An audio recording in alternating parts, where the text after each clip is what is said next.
mo kaming sinusubok.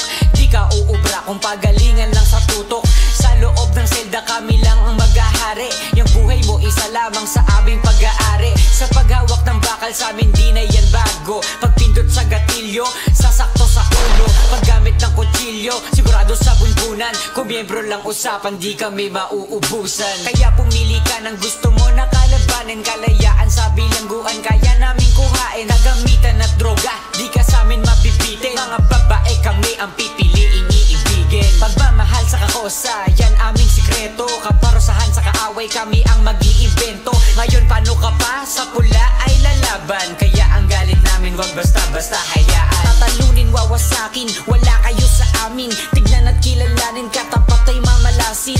Kayang ilagay ang batas sa aming kamay. Subukan mo maghamon, kami ay mapagbigay. Lagi kang kumukulit sa amin, ikaw ay patay. Kung ayaw mo, pwede ka naman sa aming lumubay. Ngayon gusto mo pa rin ba kaming makilala? Sisimulan ko kay Hugo, isa sa mayor dito. Marami ang kakosa, siya ang paborito. Siya'y mapagbigay, di rin siya palaimik. Mas nakakatakot magalit ang tao na tahimik. Isa pa itong Cebu, talagang nakakagulat. Madami ang kakosa na kanyang napapamulat.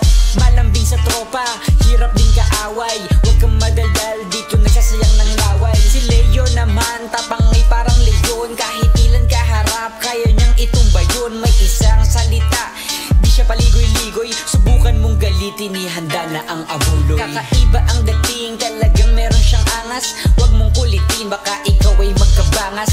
Mainitin ulo, walang sinasanto. Mag-ingat-ingat kasi divino kausap mo. Anong babanggitin? BNG maangas. Pangkat na hindi basta-basta malalagas. Anong babanggitin?